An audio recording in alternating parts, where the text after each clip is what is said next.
ولقد آتينا لقمان الحكمة أن اشكر لله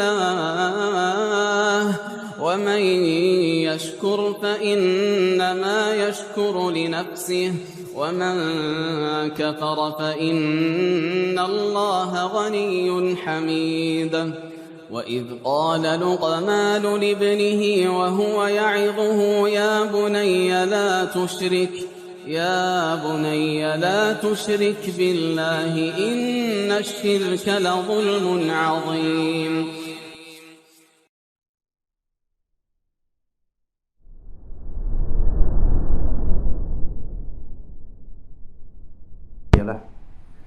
أشهد أن لا إله إلا الله وحده لا شريك له وأشهد أن محمدا عبده ورسوله لا نبي بعده.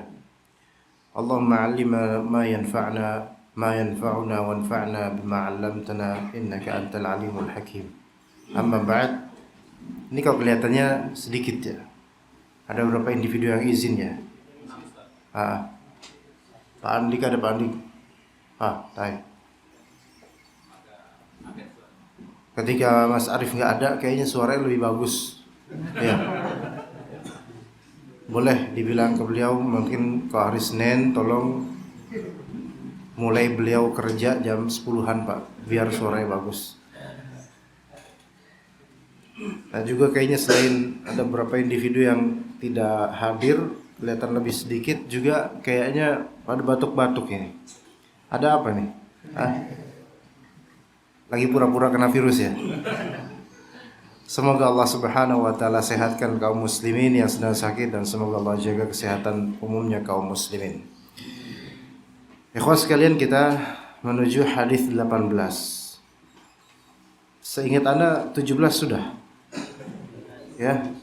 Sekarang 18 kan? Al-hadits ats-tsamin asyar, hadis ke-18 dari Al-Arba'in An-Nawawiyah. Ini hadis 3 wasiat Rasulullah SAW terhadap Mu'adz bin Jabal radhiyallahu anhu.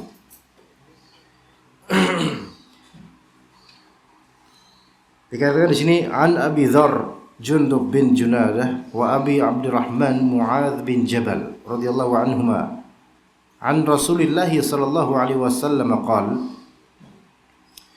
Jadi Rasulullah SAW berkata kepada Mu'adz bin Jabal sebenarnya. Beliau berkata, ittaqillaha haitsuma kunta wa atbi'is sayyi'atal hasanata tamhuha wa khaliqin nasa bi khuluqin hasan. Ada 3 kalimat berarti sini. Kalimat pertama, ittaqillaha haitsuma kunta. Kalimat kedua, wa atbi'is sayyi'atal hasanata tamhuha. Kalimat ketiga, wa khaliqin nasa bi khuluqin hasan. Dan ketiga kalimat ini adalah kalimat yang jami'ah, mencakup kebaikan hablum minallah dan hablum minan nas.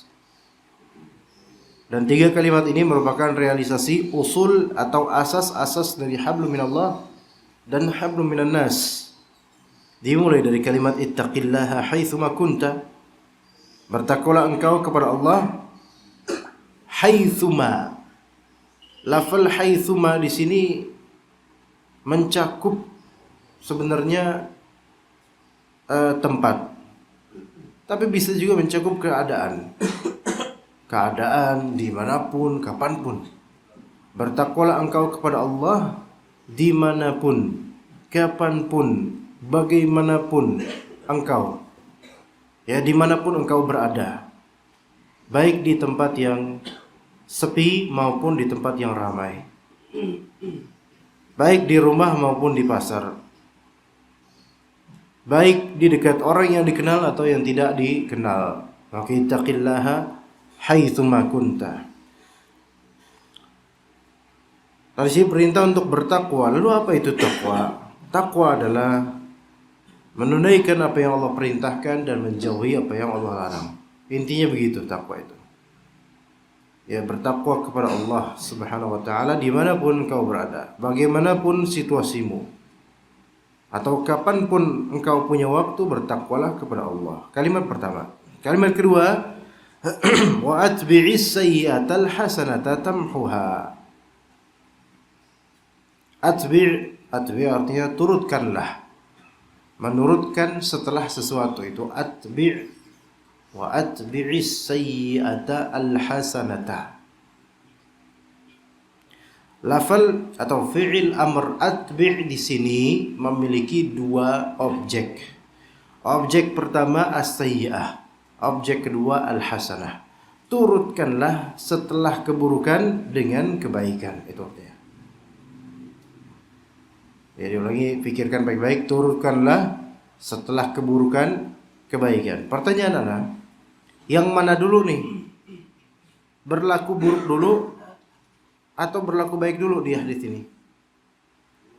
Buruk dulu, baru setelah keburukan tersebut timpalkan dengan kebaikan. Maka otomatis insyaallah akan kebaikan tersebut akan tamhuha, yaitu menghapus keburukan tersebut. Ya. Wa atbi'is sayyi'atal hasanata tamhuha. Jadi akan dihapus keburukan tersebut. Innal hasanat yudhibnas sayyi'at. Sesungguhnya di sini innal hasanat yudhibnas sayyi'at. Sesungguhnya kebaikan itu menghilangkan atau menghapus keburukan. Menghapus keburukan.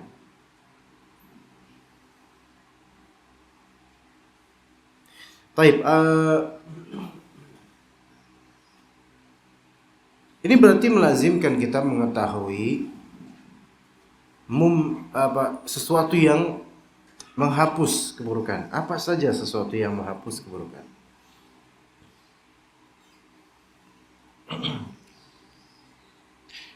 Hal yang menghapus keburukan ada 4 macam. Hal yang menghapus keburukan adalah ada 4 macam. Yang pertama, taubat. Yang kedua, istighfar. Yang ketiga, amalan saleh yang menggugurkan dosa. Yang keempat, musibah penggugur dosa. Selesai nyatetnya? Selesai nggak nyatetnya, ikhwan? Kecepatan? Pas ya? Pertama apa? Taubat. Kedua, istighfar. Ketiga, amalan saleh penggugur dosa. Keempat, musibah penggugur dosa. Ya, kelas faham insyaallah. Perlu dijelaskan atau tunggu dulu? Antum pengen Anda jelaskan atau antum pengen antum aja ngejelasin? Jelaskan.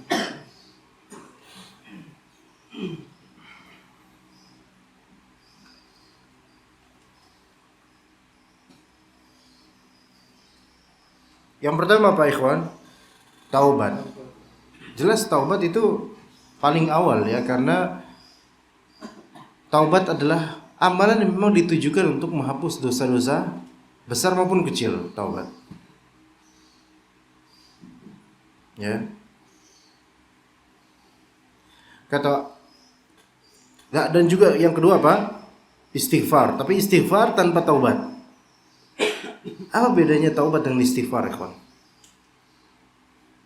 Mana yang lebih kuat, taubat atau istighfar? Taubat. Mana yang lebih umum, istighfar atau taubat? Istighfar. Jadi yang pertama, taubat itu melazimkan minta ampun. Namanya orang taubat pasti minta ampun. Dan yang kedua, istighfar itu tidak mesti taubat, ya enggak? Benar enggak, ikhwan? Apakah semua orang yang sedang beristighfar berarti dia sedang bertaubat? Apakah semua orang yang sedang beristighfar berarti dia sedang taubat? Belum tentu kan? Contoh setelah sholat, Assalamualaikum warahmatullahi wabarakatuh. Assalamualaikum warahmatullahi wabarakatuh. Baca apa? Istighfar 3 kali. Taib. Apakah dia sedang taubat ketika itu? Atau hanya melaksanakan sunnah setelah salam? Biasanya gimana tuh? Kepikiran taubat gak ketika itu? Enggak kan? Kepikiran istighfar aja, melaksanakan sunnah. Berarti yang pertama taubat, yang kedua istighfar tanpa taubat. Pertanyaan, apakah taubat bermanfaat bagi pelakunya? Jelas. Taib, apakah istighfar tanpa taubat bermanfaat bagi pelakunya dalam hal menghapus dosa? Bermanfaat? Bermanfaat. Taib. Udah ya, di sini paham di sini ya. Nah, sekarang ada kasus begini. Antum siapa? Oh iya, yang waktu itu ya. Mana wasilah antara antum dengan antum? Apa sih Pak? Bistayo itu apa? Dimas. Mana putra? Hah? Sakit. Masya Allah. Makanya pantasan hari ini mendung gitu ya, apa? Gak ada kaitannya sama dia, tatayur gitu.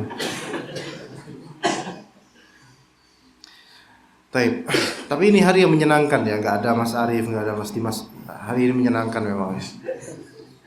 Jangan kasih tahu ke Dimas kalau ada tanya-tanya ya. Ntar beliau cepat sembuh nanti ya. Taib. Sampai mana tadi? Coba Fargis. Siapa namanya? Fagis. Sampai mana ya? Ada perkataan Imam Nawawi begini, kawan. Perkataan Imam Nawawi. Istighfar tanpa taubat adalah istighfarnya munafik. Istighfar tanpa taubat adalah istighfarnya munafik. Sementara di nomor kedua ini, yaitu istighfar tanpa taubat itu bisa menghapuskan dosa.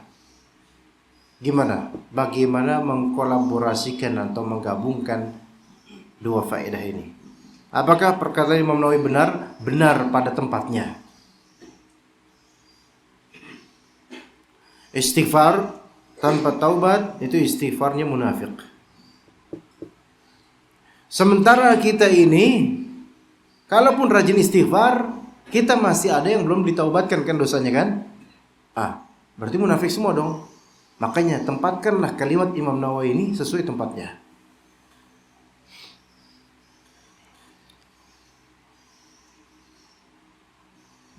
Kata Nabi Nuh alaihissalam disebutkan dalam surat Nuh, "Faqultu astaghfiru rabbakum innahu kana ghaffara." Maka aku katakan kepada kaumku, istaghfiru rabbakum, istighfar kalian kepada Allah. Sesungguhnya Allah Maha Pengampun.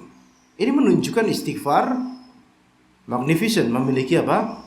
Fungsi atau manfaat untuk sahibnya, pelakunya, yaitu diampuni dosanya. Dan bukan hanya itu. Yursilis samaa 'alaikum midrara wa yumdidukum bi amwali wa banina wa yaj'al lakum jannati wa yaj'al lakum anhara. Masalah-masalah dunia juga akan dilapangkan oleh Allah gara-gara apa? Istighfar. Dan dalam hadis Nabi SAW, beliau juga menyebutkan bahwasanya beruntunglah orang yang catatan sahifah amalnya di akhirat nanti itu banyak istighfar. Itu akan beruntung orang itu. Itu menunjukkan istighfar secara zat itu bermanfaat. Lalu bagaimana perkataan Imam Nawawi, istighfar tanpa taubat itu istighfarnya munafik, seolah-olah tidak ada manfaatnya. Gimana ya kawan? Maka tempatkanlah di tempat yang selayaknya, yaitu bahwasanya seseorang ketika dia istighfar dan dia memang tidak ada keinginan untuk taubat, dia tahu dia berdosa, dosa besar, dosa kecil dia tahu, dan istighfarnya dia hanyalah formalitas dan pemalsuan belaka. Baik ria karena ditonton karena didengar orang, istighfar karena didengar orang, atau dia memang cuman menjadikan ini sebagai wiritan, tapi dalam kalbunya dia masih terus menginginkan untuk beramal buruk dan tidak ada manfaatnya, tidak merasa istighfar ini bermanfaat buat dirinya. Dan maksudnya tidak ada rasa takut kepada Allah Subhanahu wa taala dengan istighfarnya. Makanya Syekhul Islam Ibnu Taimiyah memberikan faedah bahwasanya istighfarnya seseorang bisa bermanfaat untuk penghapusan dosa jika apa? Jika di kalbunya ada rasa takut kepada Allah ketika dia istighfar, maka itu bermanfaat. Adapun kalau istighfarnya tidak ada mau taubat, tidak ada takut-takutnya pada Allah, tapi dia istighfar dalam rangka cuman formalitas, maka ini tidak bermanfaat. Bahkan dikhawatirkan apa? Dikhawatirkan bisa istighfar munafik. Jadi istighfar munafik yang disebutkan Imam Nawawi rahimahullah. Jadi pertanyaan, anda balik pertanyaannya, Apakah istighfarnya seseorang bermanfaat pada sahibnya, pada pemilik istighfar tersebut? Bermanfaat nggak, Ikhwan? Bermanfaat jika ketika dia istighfar dia ada rasa takut kepada Allah, gugur dosa-dosanya insya Allah. Tapi dia nggak taubat, ya walaupun dia nggak taubat. Gini, apakah semua orang yang taubat itu takut kepada Allah? Betul. Tapi apakah semua orang yang belum bertaubat itu berarti tidak takut kepada Allah? Paham nggak pertanyaannya? Apakah semua orang yang belum bertaubat berarti dia tidak takut pada Allah? Antum paham nggak pertanyaan? Kalau nggak paham tak guyur ini loh. Ayo paham nggak? Jadi todong. Apakah semua orang yang belum taubat pada Allah itu berarti orang-orang ini tidak takut pada Allah? Sekarang aku tanya, antum sudah taubat belum sama Allah? Ayo jawab sob. Belum. Masih ada kan dosa yang masih dipeliharakan? Masih. Oke. Nggak usah disebutin. Ya. Capek nanti, pusing dengernya ya. Antum takut gak sama Allah? Takut, taib. Lalu antum istighfar. Takut sama Allah. Tapi syahwat dan hawa nafsu ini masih menginginkannya. Atau tidak meniatkan sampai taubat. Kira-kira bermanfaat gak itu istighfar tersebut? Bermanfaat karena dikorinkan istighfar tersebut didasari rasa takut pada Allah. Ingat, tidak semua orang yang belum taubat berarti gak punya rasa takut sama Allah. Ada orang dan banyak orang yang memang dia belum taubat, tapi dia takut sebenarnya sama Allah. Hanya hawa nafsunya itu lebih tinggi dibandingkan rasa takutnya. Atau dia sudah terbiasa dengan maksiat tersebut sehingga menjadi tabiat. Betul? Betul nggak? Begitu ya, ikhwan. Buktinya taubat itu terbagi menjadi dua. Ada taubat mutlaqah dan ada taubat muqayyadah. Taubat mutlaqah itu untuk taubat untuk segala dosa yang terhimpun di kehidupan kita. Ini taubat secara mutlak.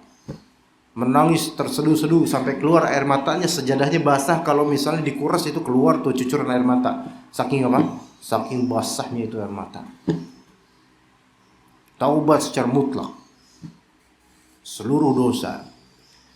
Ini yang masyru', disyariatkan sekali. Kedua, taubat muqayyadah. Taubat muqayyadah itu restricted taubat, yaitu taubat yang terbatas, taubat yang diikat pada dosa-dosa tertentu saja. Tidak semua dosa. Artinya misal kita punya dosa A, B, C, D, E, F, G, tapi kita cuma tobat dari dosa D saja. Dosa A, B, C, F, G, H itu masih lanjut. Tapi taubat seperti ini diterima atau tidak oleh Allah? Diterima. Walaupun untuk satu dosa doang. Dosa-dosa lainnya belum ditaubatin, diterima oleh Allah. Saking pemurahnya Allah Ta'ala. Jadi nggak harus taubat mutlaqah, tapi taubat muqayyadah juga Allah terima juga. Itu saking murahnya, saking pemurahnya Allah. Oke? Nah, berarti kan dia walaupun ini yang dosa D dia sudah taubat, masih ada dosa A, B, C, F, G, H yang dia belum apa? Belum taubatkan. Tapi dia ada nggak rasa takut pada Allah? Ada. Buktinya untuk dosa D dia taubat. Panjenengan sampun ngertos bodereng? Hah? Kok menembah? Dereng berarti. Gitu ya. Maka boleh jadi ada orang belum taubat, tapi di kalbunya takut pada Allah ada. Bisa. Ya, bisa. Oke, sampai sini paham ya? Istighfar tanpa taubat itu juga bisa bermanfaat untuk seseorang ketika dia sedang istighfar, ketika istighfarnya didasari rasa apa? Rasa takut pada Allah. Tapi kalau istighfar cuma formalitas, apalagi istighfar ria supaya dibilang alim, maka ini bukan taubat, tidak terhapus selesai, dapat dosa syirik bahkan. Enggak? Iya, bisa aja kita istighfar dengan alasan apa? Tujuannya untuk apa? Supaya dianggap apa? Alim. alim supaya dianggap kayak ustaz. Karena udah tumbuh jenggot, sekarang saya lebih ingin menampilkan istighfar kepada orang-orang. Iya. Orang salah sedikit tuh. Astagfirullahaladzim gitu. Sambil ngelus dada. Kemana-mana kemudian pakai biji tasbih. Ya. Lidahnya nggak gerak, biji tas ini dong yang gerak. Taib, ini buat apa seperti ini? Riya seperti ini, dan sum'ah dan ujub dengan amalannya sendiri. Apa yang seperti tidak bermanfaat istighfarnya. Bahkan ini disebut oleh Ibnu Nawawi istighfarnya munafik. Karena dia tidak takut pada Allah, tidak ada takutnya pada Allah. Istighfarnya tidak didasari dari rasa takut pada Allah, hanya formalitas. Ya. Adapun kalau misalnya spontanitas belaka, maka ini baik, cuman tidak dicatat sebagai pahala. Cuma spontan. Misalnya, astagfirullahaladzim, ya gitu kan? Ngeliat setan lewat gitu, biasanya setan yang lewat datar gitu, nggak jalan, kayak naik apa gitu, alat apa gitu, putih-putih. Di malam yang gelap ada putih-putih lewat, rambut panjang, muka hancur. Antum lewat, astagfirullahaladzim. Setan juga gitu, ngeliat astagfirullahaladzim. Pertanyaannya, apakah astagfirullahaladzim ini berpahala? Tidak. Loh, kenapa gitu? Karena dia bukan suatu zikir dari qalbu, enggak. Dia zikir lisan tanpa qalbu, iya enggak? Astagfirullahaladzim. Iya.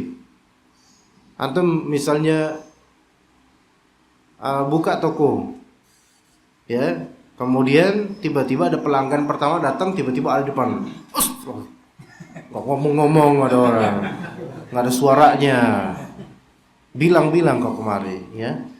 Maka astagfirullahaladzim di sini bukan suatu ibadah, dia hanya kalimat spontan yang tidak dinilai ibadahnya.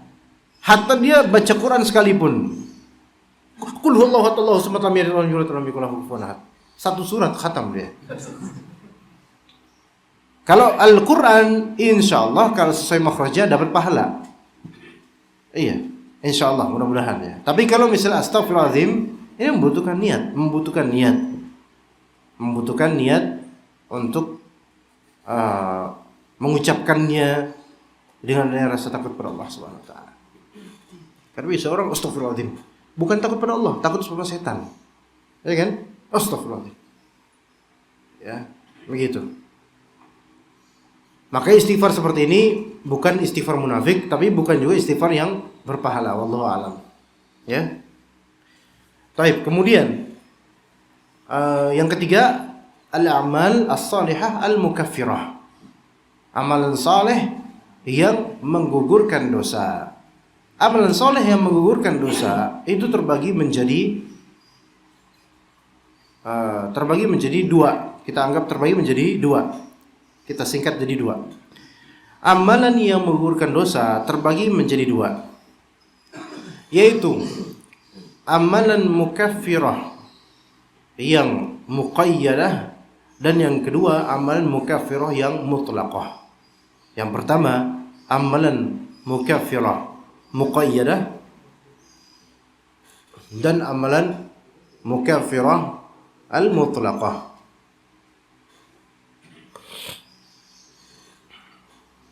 Yang pertama amalan penggugur dosa yang bersifat terikat, dan yang kedua amalan penggugur dosa yang bersifat mutlak, tidak terikat. Yang pertama tadi amalan penggugur dosa yang bersifat terikat, ini terbagi menjadi dua.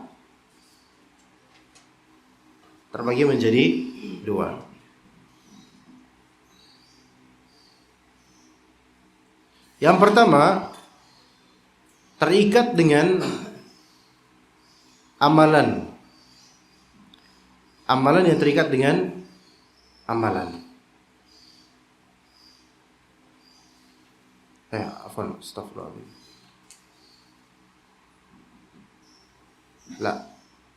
La, salah. Ada salah. Akhta'tu.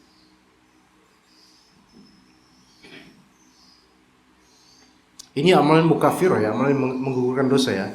Taib, amalan menggugurkan dosa itu terbagi menjadi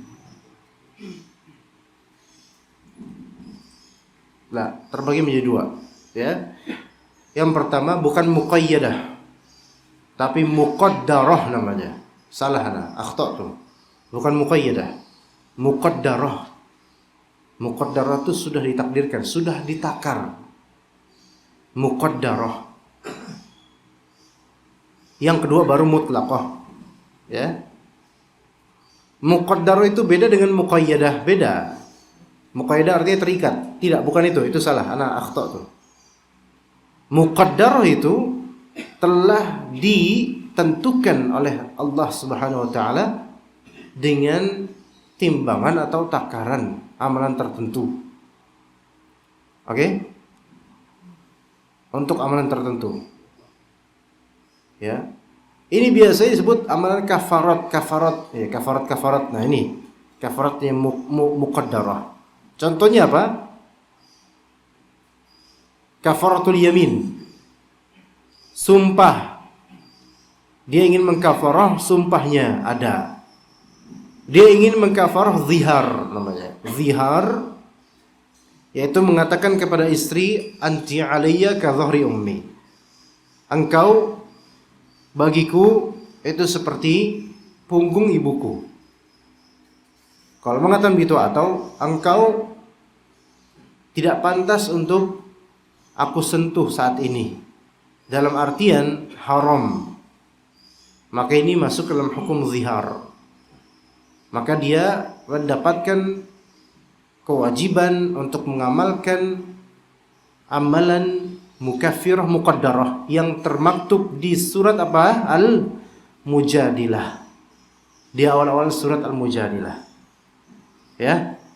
Membebaskan budak atau memberi makan 60 orang miskin. Ya kan? Di surah Al-Mujadilah juz 28 surah pertama. Kemudian juga kafarah untuk pembatal atau melakukan hal yang terlarang saat ihram di haji. Maka ada amalan-amalan kafarah yang telah ditentukan oleh Allah Subhanahu wa taala, harus begini. Nah, ini sudah ditentukan. Tapi ada juga amalan saleh yang menggugurkan dosa tapi mutlak, dibebaskan. Ya. Maksudnya dibebaskan di sini dia tidak ditentukan bilangannya. Kayak contoh misalnya, dan tidak ditentukan dosa yang dihapus tuh. Kadang-kadang benar banyak dosa yang dihapus dengan satu amalan. Contoh, man shoma ramadhana imanan wa ihtisaban ghufira lahu ma taqaddama min dhanbih. Siapa yang shoma, puasa Ramadan dengan iman dan juga mencari pahala dari puasa Ramadannya itu, maka digugurkan dosa-dosanya yang telah lampau. Pernah dengarkan hadis ini, ikhwan? Biasanya di bulan Sya'ban nih hadis ini populer nih ya. Nah, atau Rajab. Nah, juga ada hadis Nabi SAW, dan ini amalkan. Zikir Nabi dan istighfar Nabi. Ini istighfar juga ini. Dan termasuk amalan yang menggugurkan dosa. Astaghfirullahal azim alladzi la ilaha illa huwa al-hayyul qayyum. Astaghfirullahal azim alladzi la ilaha illa huwal hayyul qayyum wa atubu ilaih. Sering dengar ikhwan? Sering. Kapan dengarnya? Habis salat di speaker, ya enggak? Biasanya di masjid-masjid Ahlus Sunnah wal Jamaah versi singkatan. Nah, itu biasanya diucapkan, dikhususkan doa-doanya di situ. Tapi memang doa itu ada enggak dalam hadis? Ada dalam hadis, hanya saja tidak dikhususkan setelah salat. Antum bisa kapanpun mengucapkan astaghfirullahalazim alladzi la ilaha illa huwal hayyul qayyum wa atubu ilaih. Maka diampuni dosa-dosanya walaupun dia telah berlari kabur dari medan perang. Di antara akbarul kabair, seburuk-buruk dosa adalah lari dari medan perang. Ini menunjukkan bahwasanya istighfar yang seperti ini itu bisa berpotensi menggugurkan dosa besar. Taib gitu ya. Taib. Ada amalan mutlak juga yang menggugurkan dosa. Yang bukan sebuah kafarah untuk dosa tertentu, enggak. Untuk umumnya dosa bisa. Di antaranya apa? Yaitu memberi minum pada orang yang betul-betul butuh. Semakin besar effort dan usaha kita dalam memberi minum, maka semakin besar pula potensi dosa terampuni. Contohnya siapa? Hadis apa? Hadis seorang pezina, perempuan pezina yang memberi minum seekor anjing. Tapi di sini ada beberapa hal yang perlu kita review lagi. Pertama,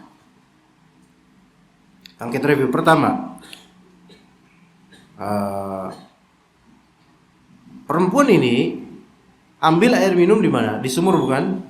Di sumur. Ya, belakangan ada kabar seorang anak 5 tahun Maroko, Ryan namanya, rahimahullah, yang masuk kecemplung ke dalam sumur kedalaman 32 meter. Ya, hari Selasa kecemplungnya, hari Kamis masih hidup, dan qadarullah ketika diangkat, karena katanya masih hidup tapi sudah mungkin diambang kematian, dan qadarullah kemarin dikabarkan wafat. Rahimahullah, semoga Allah Ta'ala rahmati anak kecil tersebut, Ryan dari Maroko, dan juga semoga Allah Ta'ala rahmati kedua orang tuanya. Tadi apa? Itu perlu ke sumur, dan sumur zaman itu beda dengan sumur zaman sekarang, ikhwan.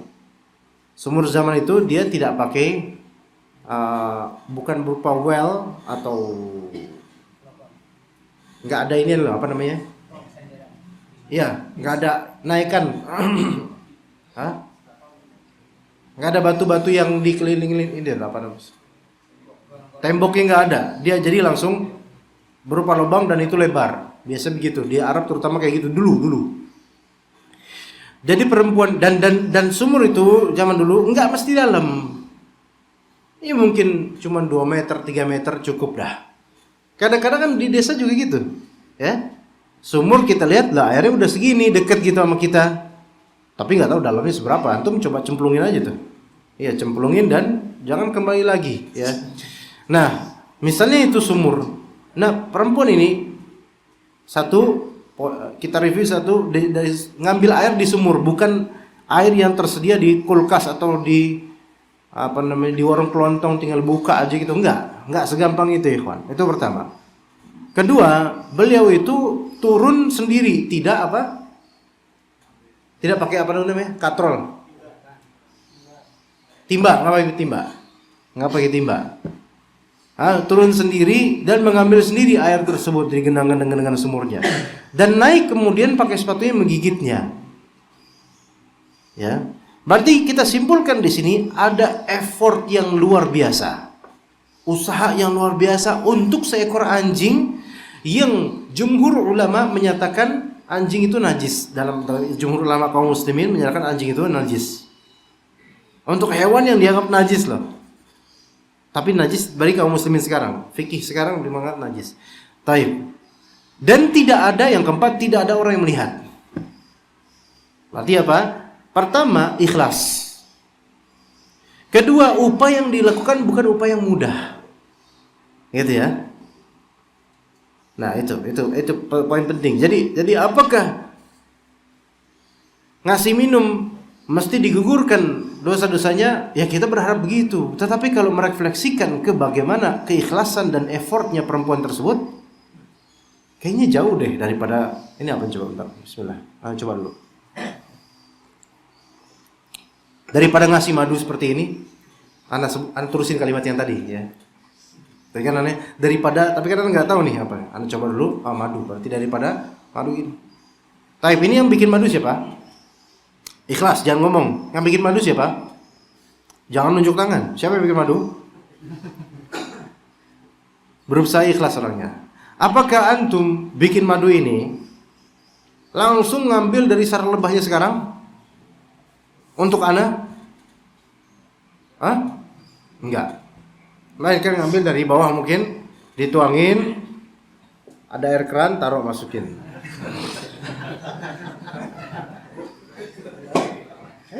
Kan ada kamar mandi. Iya, air keran. Selesai. Paling Ustaz nggak bedain mana air keran, mana air masak. Kan kena madu. Ya kan, manis. Nah, effortnya seberapa? Jauh beda dengan perempuan tersebut. Tapi kendati pun begitu. Para ulama memutlakkan tetap saqyul ma, memberi air itu memiliki fadilah. Maka Imam Al-Qurtubi rahimahullah menyebutkan, jika engkau ingin dihapus dosa-dosamu, maka berikanlah air minum kepada orang. Maka insyaallah Allah Ta'ala akan menggugurkan dosamu. Bisa, saqyul ma, ya, memberi air minum pada orang.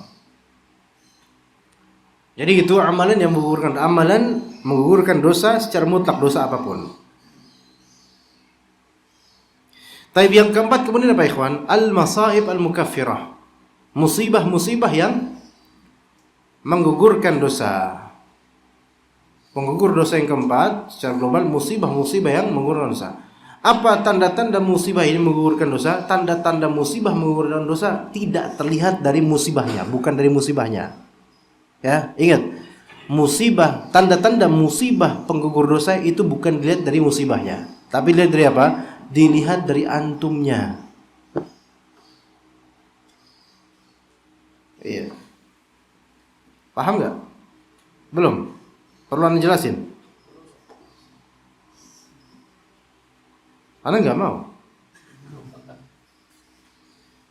Dilihat dari apa? Dari musibahnya atau dilihat dari orang yang terkena musibah? Orangnya. Mengetahui musibah ini menggugurkan dosa dilihat dari orangnya yang terkena musibah. Kalau orang itu sabar, maka musibah ini musibah mukaffirah, menggugurkan dosa.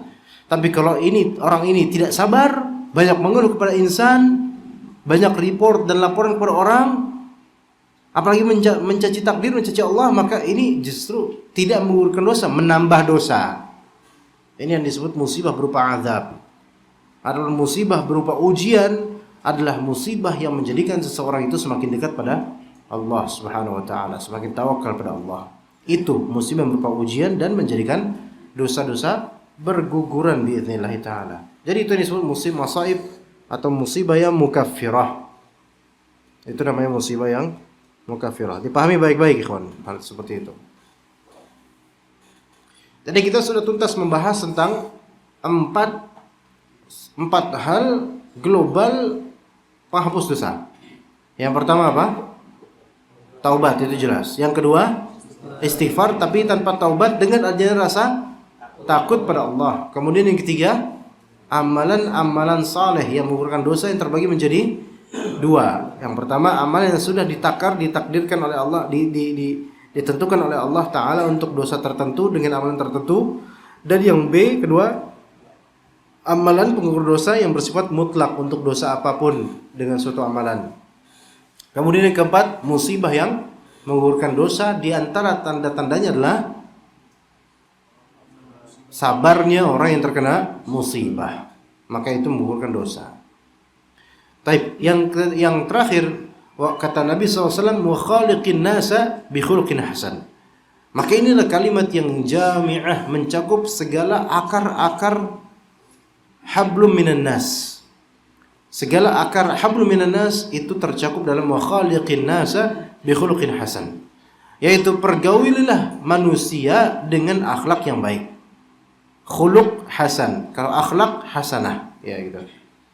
Karena akhlak di sini jamak dari khuluq. Pergaulilah manusia dengan akhlak yang baik. Maka ini menjadi simbol rumus hablum minan nas. Lebih-lebih manusia di sini adalah kedua orang tua. Maka lebih wajib lagi untuk dipergauli dengan sebaik-baiknya. Dan an-nas di sini mencakup jenis manusia, bashar, seluruh, baik muslim maupun kafir. Namun tentu lebih ditekankan mu'asyarah bil ma'ruf kepada orang-orang muslim, dan lebih ditekankan lagi kepada yang lebih dekat dari kerabat. Kata Allah Subhanahu wa taala, wa'budullaha wa la tusyriku bihi syai'a. wa bil walidaini ihsana, kepada dua orang tua, wa bidzil qurba, kepada kerabat, wal jari dzil qurba, kepada tetangga yang memiliki kekerabatan pada kita, wal jaril junubi, tetangga yang ajnabi, yaitu tetangga yang non keluarga, wasahibi bil janbi, dan teman dekat di samping kita, yaitu classmate, roommate, workmate, soulmate. Bukan soulmate rahimahullah, bukan. Ini soulmate. Iya gitu bacanya, bukan soulmate. Dan kemudian wa ibnis sabil. Ibnis sabil berbuat ihsan kepada ibnu sabil. Ibnu sabil sini kalau diartikan secara harfiah artinya apa? Anak jalanan, pengamen, ondel-ondel, bukan itu. Ibnu sabil di sini maknanya adalah yaitu musafir, terutama sekali musafir yang kehabisan bekal di jalanan.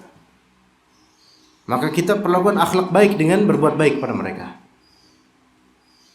Wa ma malakat aymanukum, dan budak-budak kalian. Budak di sini budak bener budak ya, bukan budak Sunda, barudak. Bukan. Tapi budak karena hasil tawanan perang. Nah, ini. Itu juga berbuat baik pada semuanya, ya. Dan juga untuk orang kafir yang tidak menyerang agama kita, baik secara fisik maupun secara materi, maknawi, itu juga kita berbuat baik pada mereka, berakhlak baik pada mereka. La yanhaakumullahu 'anil ladzina lam yuqatilukum fid dini wa lam yukhrijukum astagfirullah. Gimana ayatnya? Antabarru wa tuqsitu ilaihim. Sahih, tapi la yanhaakumullahu 'anil ladzina lam yuqatilukum. Terus Fiddin harus dicek, khawatirnya la yanhaakumullah. Surat Al-Mumtahanah ya. Ya, sahih. La yanhaakumullahu 'anil ladzina lam yuqatilukum fid dini wa lam yukhrijukum min diyarikum an tabarruhum wa tuqsitu ilaihim. Allah Subhanahu wa taala tidak melarang kalian berbuat baik dan berbuat adil kepada orang-orang yang tidak menyerang agama kalian dan tidak mengeluarkan kalian dari daerah kalian. Maksudnya orang-orang kafir tapi mereka baik bertetangga sama kita, maka kita berbuat ihsan, berakhlak mulia pada mereka. Bolehkah memberi hadiah? Boleh? Boleh. Lebaran kita kasih hadiah kue nastar, boleh nggak ikhwan? Boleh. Mereka memberi hadiah kepada kita, boleh? Boleh terima. Tergantung dengan apa hadiahnya dan agamanya apa. Kalau Yahudi Nasrani, kalau misalnya mereka memberikan kepada kita binatang atau daging, maka masih boleh kita makan, karena mutlak makan mereka halal buat kita. Al-yawma uhilla lakumut thayyibat wa ta'amul ladzina utul kitaba hillul lakum wa ta'amukum hillul lahum. Makanan ahli kitab itu halal buat kita. Dagingnya, permennya, kendinya, pukisnya, pancongnya, ongolnya, dan seterusnya. Itu halal buat kita kalau mereka yang buat. Taib, makanan kalian wahai kaum muslimin halal juga buat mereka. Tapi di sini khusus ahli kitab. Adapun musyrikun, nah ini berbeda kasus. Kemarin baru perayaan apa ikhwan? Perayaan apa? Imlek. Taib, antum dikasih daging sapi dari perayaan Imlek. Halal atau haram? Haram. Karena itu sembelihan itu ditujukan untuk kesyirikan jelas. Sembelihan orang musyrik haram. Dan antum tidak perlu nanya ke mereka, ini beli dagingnya dari orang muslim atau dari kalian sendiri, gak perlu nanya. Jangan diambil. Tegasin aja, afwan ini kalau yang ini saya gak makan. Taib, bagaimana dengan candy-candinya? Candy, candi, permen, atau kue-kuenya yang bukan gak ada unsur daging dari perayaan mereka. Taib, di sini kalau perayaan musyrikun atau ahli kitab, para ulama berbeda pendapat. Ada yang mengatakan bahwasanya hadiah-hadiah dari Id atau perayaan khusus orang-orang kafir, pendapat pertama haram, jangan diterima. Bukan haram dari zat makanannya, tetapi haram dari segi apa? Niatan mereka itu sudah menjadikan makanan ini tidak pantas untuk dimakan oleh muslim. Ini pendapat pertama. Pendapat kedua, bahwasanya makanan tersebut halal selama bukan sembelihan orang musyrik. Paham di sini, kan? Anda pribadi walaupun mengatakan ini halal, misal dikasih madu oleh mereka, halal enggak di perayaannya? Halal enggak? Halal secara zat. Tapi yang afdol adalah kalau kita tahu itu dari perayaan mereka, maka yang afdol adalah kita tidak mengkonsumsinya. Mungkin menerimanya kita kasih ke orang yang tidak tahu, itu lebih tenang. Iya, kalau Anda pribadi Anda nggak mau, maksudnya nggak mau konsumsi, nggak, karena kebayang minum madu, tapi madunya hasil dari perayaan Imlek misalnya, nggak mau. Ini bukan masalah nggak toleransi, jangan maksa, ya kan ya? Kalau kita nggak toleransi, ya kita bom lah. Tapi ini kan nggak, biarin aja mereka hidup dan biarin mereka merayakan apa yang mereka suka dari itu, asal tidak mengganggu kita. Khalas, biarin. Tapi urusan ini kemudian kan kita punya hak untuk menerima atau tidak, kan? Oke, kita terima, kita kasih ke orang lain yang tidak tahu tentang hal ini. Nggak masalah, insyaallah. Ya, daripada kita buang mubazir atau kita tumpahin di depan orangnya, kan marah dia nanti. Ya. Nah, seperti itu. Itu untuk itu kesimpulannya ya. Anak pribadi lebih condong ke pendapat yang tidak mengharamkan secara zat. Tapi yang lebih afdol adalah kita yang tahu tidak mengkonsumsinya. Begitu juga terjadi perselisihan pendapat mengenai makan hasil dari perayaan bid'ah dalam kaum muslimin. Seperti perayaan Maulid, antum dikasih cakwe Maulid. Ya, ini ada nih cakwe Maulid. Ya, atau nasi berkat Maulid. Atau nasi berkat haulan Kiai fulan. Udah wafat setahun lalu, ada haulan, kemudian dikasih nasi berkat dengan daging-dagingnya. Sebagian ulama mengharamkan kita menerima itu. Tapi yang lebih tepat, wallahu alam, secara zat makanannya tetap halal. Apalagi ini makanan orang muslim. Hanya saja bagi kita ahlus sunnah yang mengerti bahwasanya buruk bid'ah itu, lebih afdol lagi kita tidak mengkonsumsinya kecuali darurat, kita kasih ke orang yang tidak mengetahuinya. Kalau itu lebih aman. Enggak haram secara zat, karena ini sama-sama kita sama-sama muslim dan mereka menyembelih itu pun kita kan bismillah. Begitu. Kalau makan ahli kitab, Yahudi Nasara aja, daging olahan mereka aja halal kita makan, apalagi daging olahan kaum muslimin walaupun ahlul bid'ah. Begitu ikhwan. Wa khaliqin nasa bi khuluqin hasan. Pergaulilah manusia dengan akhlak yang baik, ya. Baik, mungkin untuk materi kita sampai situ aja. Sepertinya nggak ada yang mau bertanya ya, ikhwan. Nggak ada pertanyaan kan? Nggak ada ya? Cukup ya? Cukup. Baik, kita cukup sampai sini insyaallah. Wassallallahu ala nabiyina Muhammad wa ala alihi wa sahbihi ajma'in. Subhanakallahumma bihamdika asyhadu an la ilaha illa anta astaghfiruka wa atubu ilaik. Wassalamu alaikum warahmatullahi wabarakatuh.